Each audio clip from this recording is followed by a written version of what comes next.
Hablemos un poco del modelo de sustitución de importaciones. Esta estrategia económica se basaba en un diseño de desarrollo encaminado a sustituir las importaciones de los bienes de consumo. La implementación de este modelo fue una respuesta a la escasez de productos de importación debido al desplome del comercio mundial por la Segunda Guerra Mundial.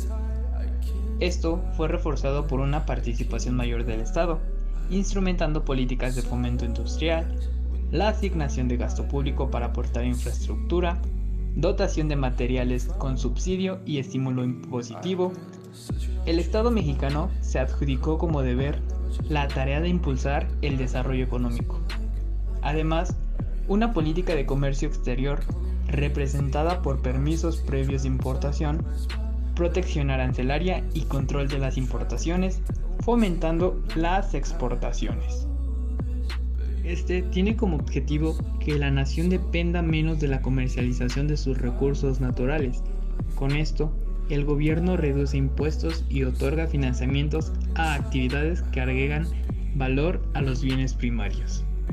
Para conseguir la sustitución de importaciones, era fundamental que el Estado ofreciera beneficios e incentivos económicos locales, así como un sistema de protección de los productos nacionales para construir artificialmente determinadas condiciones económicas, que éstas resultaran favorables a la industria local naciente.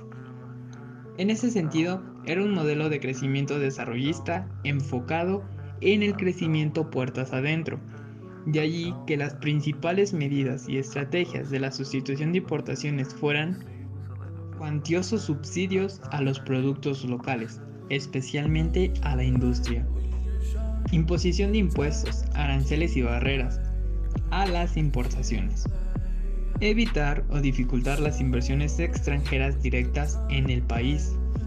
Promover el consumo de productos locales en vez de extranjeros, así como permitir y promover la exportación. Sobrevaluar la moneda local para abaratar los costos de compra de insumos y maquinarias en el extranjero y a la vez encarecer el producto local. Facilitar burocráticamente el acceso a créditos para el crecimiento local. En 1940 inicia la presidencia de Manuel Ávila Camacho. Él sería el encargado de iniciar con la sustitución de importaciones desde 1940 hasta 1946. En ese mismo año, en 1946, inicia la presidencia de Miguel Alemán Valdés. Alemán Valdés se convierte en el nuevo presidente de México. Tras un escándalo de fraude electoral, Miguel Alemán Valdés asumió la presidencia el 1 de diciembre de 1946 en el Palacio de Bellas Artes. Soy Miguel Ávila Camacho. Mi gobierno se caracterizó por el crecimiento del proceso inflacionario que se había iniciado en el régimen anterior, principalmente a causas de la política cardenista, que destinó buena parte del presupuesto a la construcción de obras públicas encaminadas a fortalecer el aparato productivo, recurriendo al financiamiento con préstamos del Banco de México, cuyo monto era superior a los ingresos del Estado. Tal política provocó una devaluación en 1938 y aunque hubo una leve recuperación en los últimos años del cardenismo, la inflación continuó aumentando después de 1940 a causa de que el gobierno de Ávila Camacho prosiguió con la misma política de gastar en obras en infraestructura y recurriendo al mismo tipo de financiamiento. Ahora les contaré los aspectos positivos y negativos que hubo durante mi gobierno. Empezamos por los aspectos positivos. Se elevó el presupuesto para la creación de escuelas.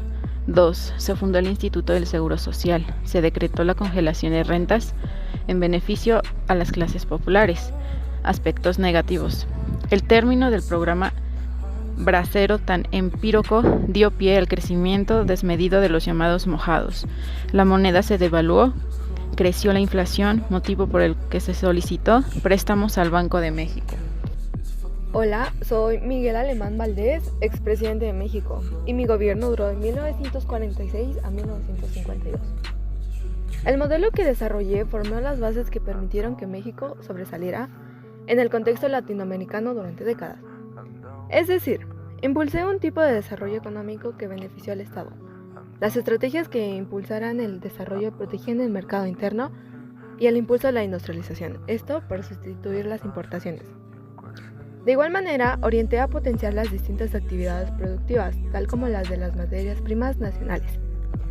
Las exportaciones de productos primarios fueron sustituidas por la productividad del mercado interno. Mi gobierno se destacó por el amplio panorama económico, alcanzando el objetivo de sustituir la agricultura por la industrialización en un eje de crecimiento.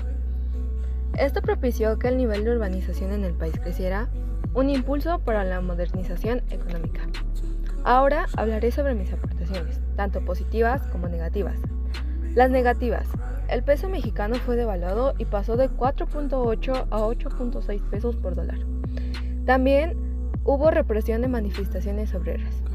Y la Segunda Guerra Mundial provocó la caída de las exportaciones mexicanas.